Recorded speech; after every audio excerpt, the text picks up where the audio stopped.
Okay, सबको आवाज आ रही है? Yes sir. हाँ जी भैया। So we'll be doing the next chapter today. में तीन चीजें हैं: equilibrium, aggregate demand aggregate supply approach करेंगे, सेविंग इन्वेस्टमेंट अप्रोच करेंगे, और अगर टाइम बचा तो will do investment multiplier as well, otherwise वो हम नेक्स्ट क्लास में करेंगे ना। हमने जब माइक्रो इकोनॉमिक्स में इक्विलिब्रियम किया था, so market equilibrium, it was like this: when the downward sloping demand curve and the upward sloping supply curve, they both meet at a point, and this point is the equilibrium point. This is the equilibrium price, and this is the equilibrium quantity. This was microeconomics. ये मैं जान के बता रहा हूं ताकि आप गलती ना करो, मैक्रो में ये नहीं आता है. When we talk about equilibrium of the economy as a whole, equilibrium of the economy as a whole, so there are two approaches. एक होता है ADAS approach, aggregate demand aggregate supply approach, and the second one is saving investment approach. So we'll first focus on this one, aggregate demand aggregate supply approach. First approach ढंग से समझना, because second approach is 95% same, बस थोड़े से words ऊपर नीचे करने पड़ते हैं और ये वाला ऑटोमेटिकली हो जाए ना.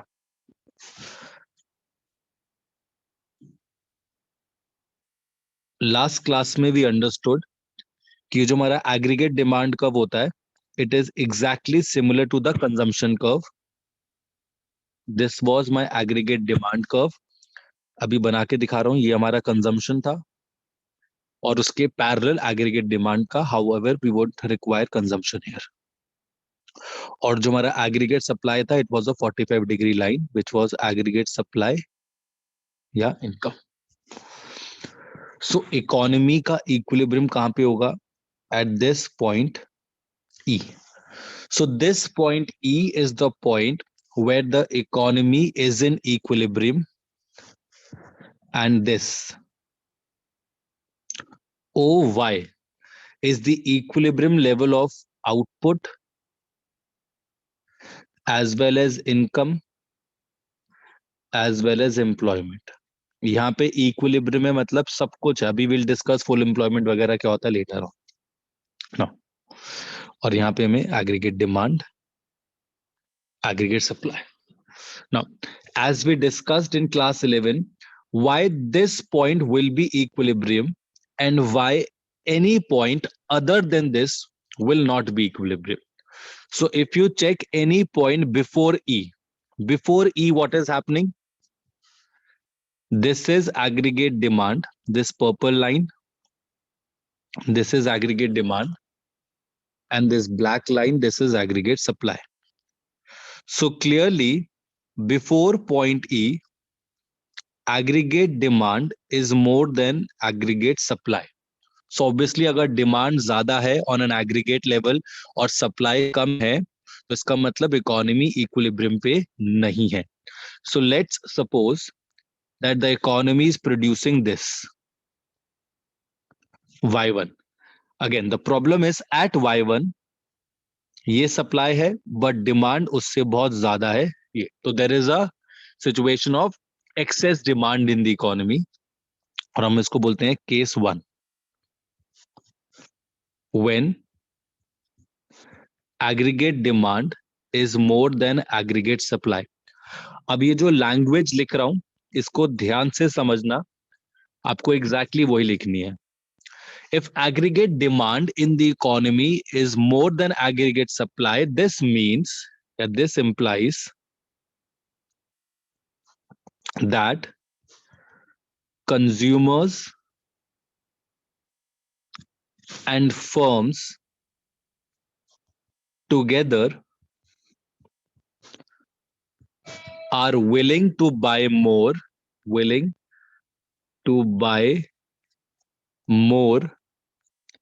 than what firms are willing या able to sell. Now, why did I choose this word consumers and firms together? Because जो demand है वो हमारा क्या है, C plus I. जो सी है वो कंज्यूमर से आ रही है और आई जो है वो इन्वेस्टमेंट डिमांड है, वो फर्म से या प्रोड्यूसर्स के साइड से आ रही है.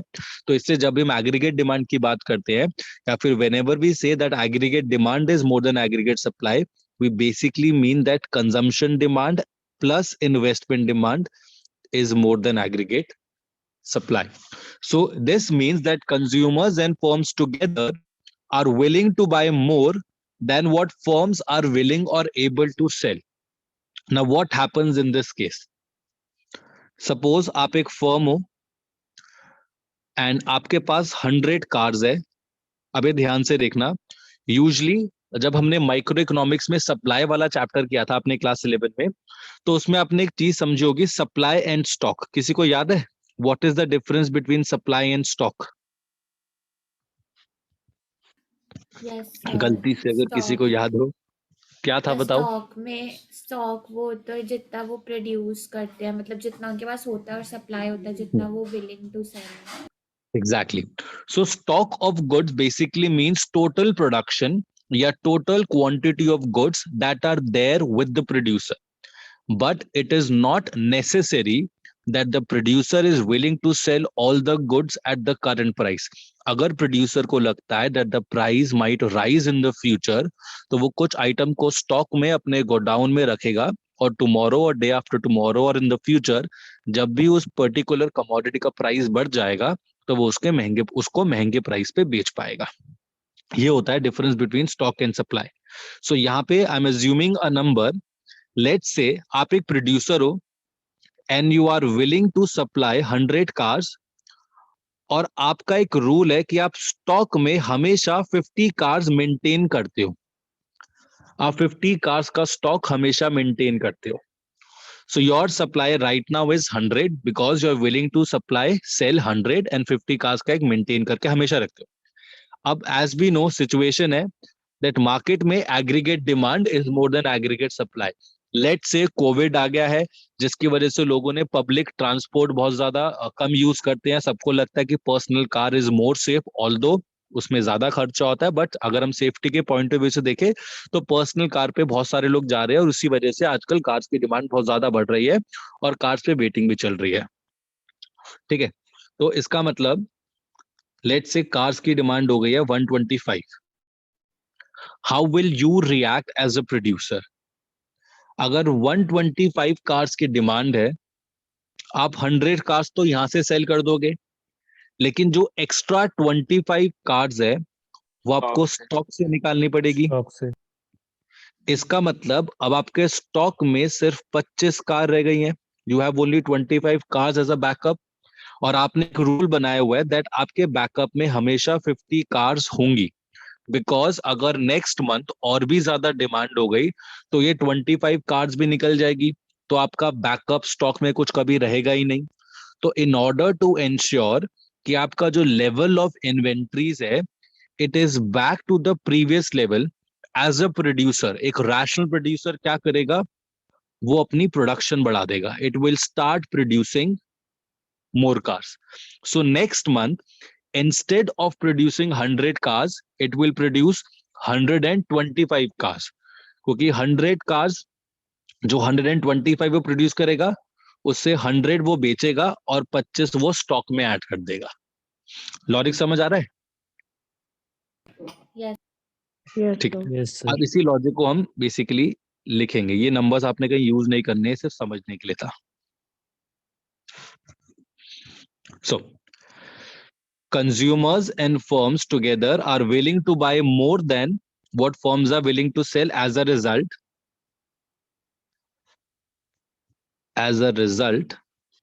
the level of inventories goes down.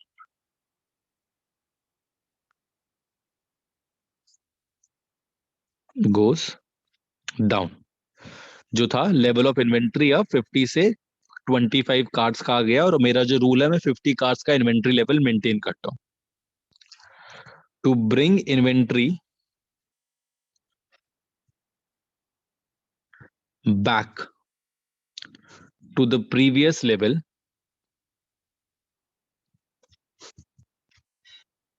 firm क्या करेगा? firms will increase production. मैंने एक फर्म का एग्जांपल दिया, ओवरऑल पूरी इकोनॉमी का. फर्म्स विल इंक्रीज प्रोडक्शन, जिसकी वजह से आउटपुट बढ़ेगी. ऑब्वियसली अगर आउटपुट बढ़ेगी, we would require more labour to produce that output. Employment बढ़ेगी, और एम्प्लॉयमेंट बढ़ेगी तो अल्टीमेटली लोगों की इनकम भी बढ़ेगी. सो प्रोडक्शन बढ़ाएगा, जिसकी वजह से आउटपुट बढ़ेगा, एम्प्लॉयमेंट बढ़ेगा और इनकम बढ़ेगा. और ये कब तक चलता रहेगा? डायग्रामेटिकली देखो. So when the producers were producing y1 level of output, again I'm repeating the same thing, demand was more than supply. Since demand was more, producers का जो inventory level है वो कम हो रहा था, and in order to ensure that the inventory is back to the previous level, they all resorted to increase in production. ये कब तक होगा? जब तक economy is in equilibrium, जब तक वो y0 level of income पे नहीं पहुंच जाती. समझ आया?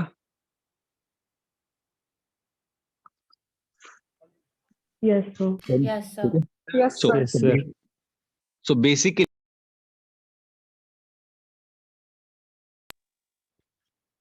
one second of the recording, Mahir ka call aa raha hai, maybe he's not able to join.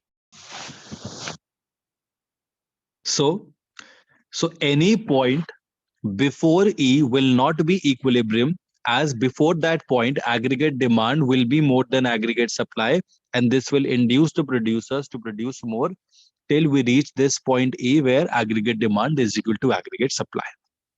अब case 2 समझो. Let's say producers are producing this Y2. The problem at Y2 is aggregate supply बहुत ज्यादा है और aggregate demand है ही नहीं. सब कुछ उल्टा करके लिखना है. सो this is case 2. This is beyond point E when aggregate demand is less than aggregate supply. So this implies, or this means, उल्टा लिखना है, that consumers and firms together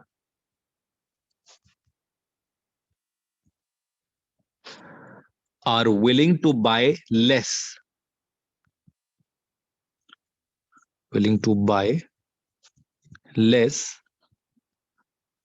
than what firms are willing to sell.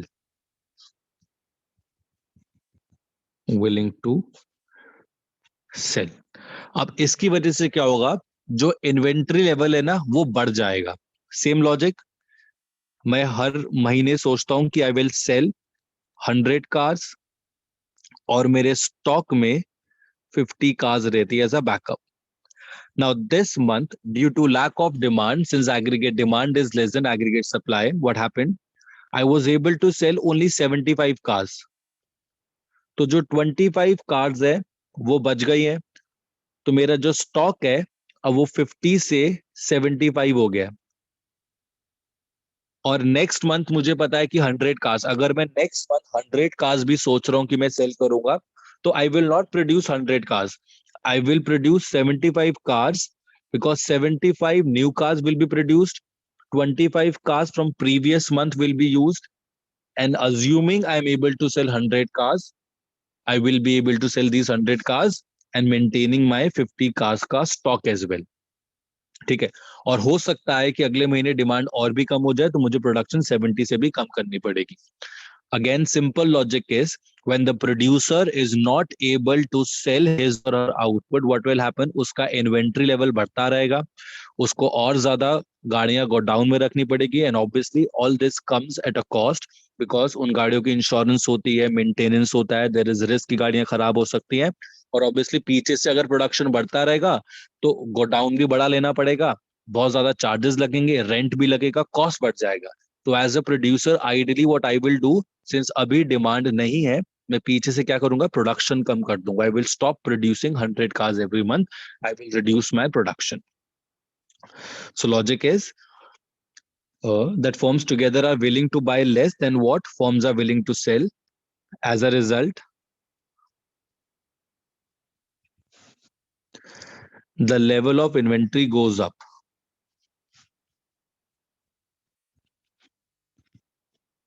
Inventory goes up or piles up.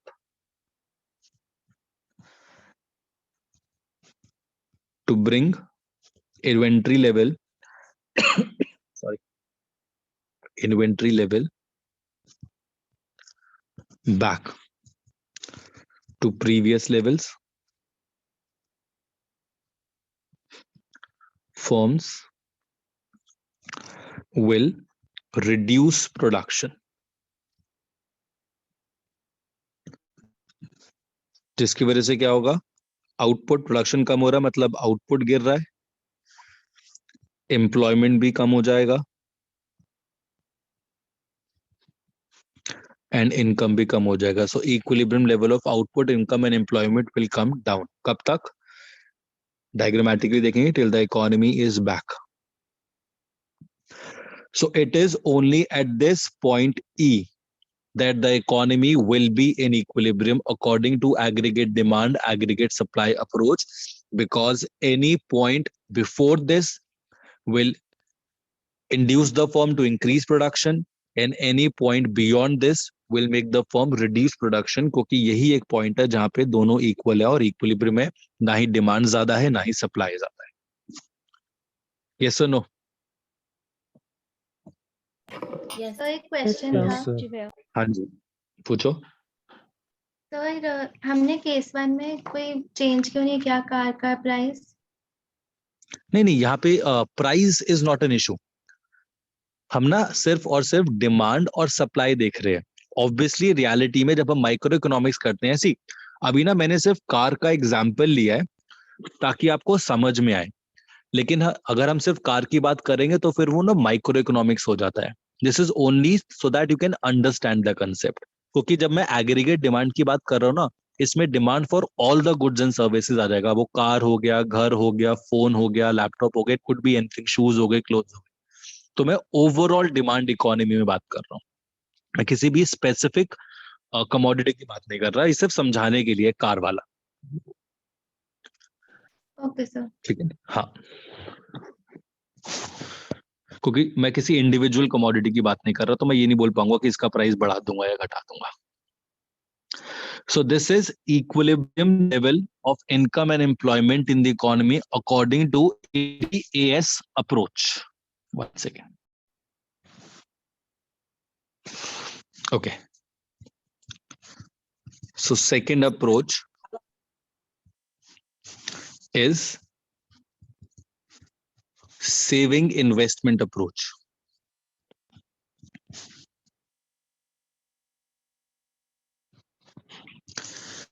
Almost same explanation है, but we'll be using a different diagrams because यहाँ पे हम saving curve और investment curve use करेंगे instead of aggregate demand and aggregate supply curves. अब ये थोड़ा सा आपको याद होना चाहिए, जो हमने सेविंग कर्व बनाया था, ये था हमारा x axis, y axis. If you remember, हमारा saving curve started from a point below the x axis, फिर वो एक्स एक्सिस को टच करके वो जीरो पे ये. This was my saving curve. ये जो था break even level of income था यहाँ पे, because at this point savings was zero. और जो हमारा इन्वेस्टमेंट था, we assumed investment to be autonomous, to be fixed. इसलिए जो इन्वेस्टमेंट कर्व है, it will be a horizontal line parallel to x-axis. This is my investment, and according to this approach, this point where saving and investment curves intersect, this point is the equilibrium point where saving is equal to investment. Now again, same logic, why this point is the equilibrium point and why any point other than this is not equilibrium. See, suppose आप पहले यहाँ पे चले जाओ, beyond point E अगर आप देखोगे, saving is more, investment is less. आप खुद ही सोचो, सो ये जो सेविंग और इन्वेस्टमेंट है ना, ये प्लान्ड है. This is what should happen ideally. Saving and investment should be equal, या फिर जो प्लान्ड सेविंग है, जो ईयर के स्टार्टिंग में इकोनॉमी ने सेविंग प्लान करी है, that should be equal to investment. But let's say somehow people have started saving more, और जिसकी वजह से इन्वेस्टमेंट कम हो रहा है. अब आप खुद सोचो कि अगर लोग ज्यादा पैसे सेव करने लग जाएंगे रादर देन स्पेंडिंग या रादर देन इन्वेस्टिंग, तो क्या होगा? डिमांड को क्या होगा? कम होगी. एग्जैक्टली, बिकॉज जो भी आपने एक्सपेक्ट करा था as a firm, as a producer और एज गवर्नमेंट, वो नहीं हो रहा है. People are saving more than they are investing. Obviously, if people have started saving their money, it means they are not spending their money. When they are not spending their money, it means there is a fall in demand, which would mean that firms will not be able to sell their output. So same logic. When firms will not be able to sell their output, the level of inventory will start rising, stock will start rising above the desired level, जिसकी वजह से क्या होगा? Inventory को वापस नीचे लाने के लिए प्रोडक्शन कम करी जाएगी. So saving is more than investment means, so this is like this only, when aggregate supply is more than aggregate demand. This same logic है. So saving is more than investment mean that people have started saving more than that which was planned. So if planned savings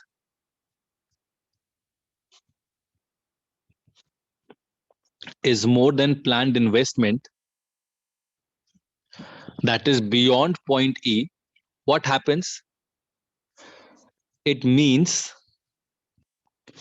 that consumers या फिर households, one second, are not consuming because they're saving more money. They're not consuming as much as firms expected them to. As much as firms expected them to. तो इससे क्या होगा? As a result, inventory level will go up. Inventory level goes up because firms will not be able to sell their output because people have started saving more money than what was expected out of them. So inventory level will go up. तो बहुत ज्यादा unwanted inventory आ जाएगी. To bring inventory level down, to bring down the inventory level, what will happen? Firms would reduce production. और कब तक रहेगा? Till वापस वहीं आ जाएंगे हम, saving is equal to investment. So suppose firms were producing this Y2. At this point, the issue is saving is more and investment is less.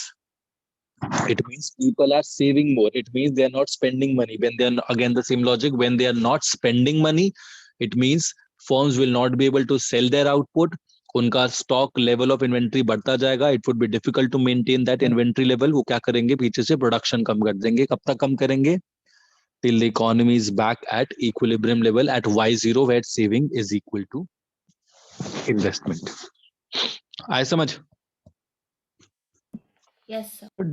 Does it affect profit or loss of the company? Yes, it does affect profit as well, because अगर आपका output बिक नहीं रहा है तो obviously आपका profit भी कम हो रहा है. पर वो इकोनॉमी के हिसाब से आपको चलना पड़ेगा ना, क्योंकि अगर आप प्रोडक्शन कम नहीं करोगे तो आपके लॉसेस होना शुरू हो जाएंगे, क्योंकि बहुत ज्यादा सामान हो जाएगा जो बिक नहीं रहा है, फिर उसको वही अगेन उसको मेंटेन करने की कॉस्ट भी बढ़ जाएगी और सामान भी नहीं बिक रहा। तो the ideal thing would be to bring down production. और उस केस में अपनी कॉस्ट डाउन करने के लिए, जैसे कोविड-19 के केस में हुआ भी था, बहुत जब लॉकडाउन हो गया तो obviously firms were not able to sell their output, तो उन्होंने क्या करा, लेबर को ले ऑफ करना स्टार्ट कर दिया, वर्क फ्रॉम होम कर दिया। लेबर को ले ऑफ करेंगे तो बहुत सारे लेबर जिनकी रिक्वायरमेंट नहीं है, क्योंकि लेट्स से मेरे पास 1000 लेबर थे और प्रोडक्शन मैंने 50% कर दिया, तो मुझे 500 लेबर की नीड नहीं है, तो जो मेरा टेम्पररी लेबर था 10, 20, 30% लेबर को ले ऑफ कर दिया या उनको हाफ सैलरी दे दी अपनी कॉस्ट कम करने के लिए। वर्क फ्रॉम होम कर दिया, इससे मेरे ऑफिस का बिजली का बिल नहीं है, बिकॉज फैक्ट्रीज तो रन कर नहीं रही है। जो एमएनसीज कैब फैसिलिटी देते हैं तो कैब की पैसे बचेंगे, इनफैक्ट ना बिजली का बिल आएगा ना इंटरनेट का बिल आएगा। ये सब तो basically cost saving tricks they start using, ताकि प्रॉफिट बहुत ज्यादा, मतलब लॉसेस में ना हो जाए। प्रॉफिट कम हो सकता है लेकिन वो लॉसेस ना हो बेसिकली। ठीक है। Okay, sir. And case 2, when saving is less than investment, this is before point E.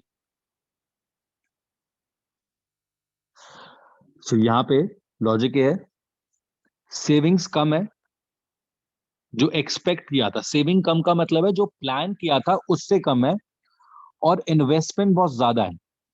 तो saving is less than investment, it means people are saving less. जो हमने सोचा था कि लोग इतना पैसा सेव करेंगे फिर इतना खर्चेंगे, सेविंग उससे कम है। अगर लोग सेव कम कर रहे हैं इसका मतलब वो स्पेंड ज्यादा कर रहे हैं, इसका मतलब वो कंज्यूम ज्यादा कर रहे हैं। So when saving is less than investment, it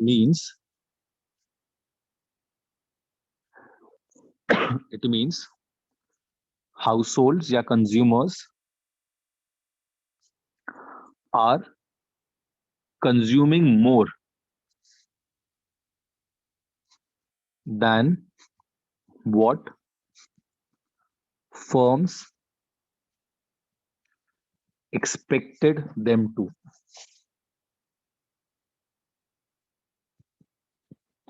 Obviously अगर वो Why there ज्यादा, is no farm क्या हुआ? household?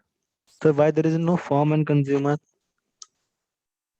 नहीं, हाउसहोल्ड्स एंड फर्म्स भी लिख सकते हो। एक्चुअली जब हम सेविंग की बात करते हैं ना, saving is more associated with households rather Okay. than firms, ठीक है ना? So expected them to, it means household are consuming more than what, हाँ, तो if they are consuming more than what was expected, इसकी वजह से जो firms है उनके प्रोडक्ट की बहुत ज्यादा डिमांड है, because they are consuming more, तो उनका जो इन्वेंट्री लेवल है वो, so inventory level will fall, inventory levels will fall below the desired level, below the desired levels। And फिर सेम लॉजिक, इन्वेंट्री वापस बढ़ाने के लिए वो क्या करेंगे, प्रोडक्शन बढ़ाएंगे, बिकॉज सामान बहुत ज्यादा बिक रहा है, जो उन्होंने सोचा था उससे ज्यादा बिक रहा है, तो डिमांड ज्यादा है तो पीछे से प्रोडक्शन बढ़ानी पड़ेगी to bring inventory back to desired level.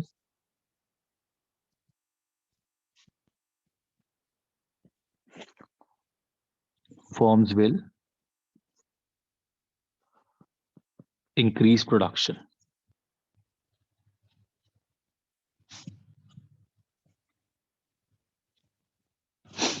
और ये कब तक होगा, again till saving and investment are equal। So suppose we are somewhere here, let's say firms were producing y1 level of output, so since at this point investment is more, saving is less, it means people are spending more than what was expected। Since they're spending more, demand बहुत ज्यादा है तो firms को production बढ़ानी पड़ेगी, और ये कब तक चलेगा, जब तक वो वापस y0 पे नहीं आ जाते, and the economy is back at the equilibrium where saving and investment are equal। ठीक है, समझ आ गया? ऑलमोस्ट सेम था दोनों को दोनों। कोई डाउट यहां तक? No, sir. Anyone, any doubt? तो प्लीज नहीं, आस्क। sir. No, sir. ठीक है, now we'll leave this class. I would require 10-15 more minutes. Please join. मुझे बस इन दोनों का connection बताना है and we'll be done. हम आगे का concept नहीं करेंगे, ठीक है? I'll stop the recording. आप leave कर दो, फिर वापस join कर लेना.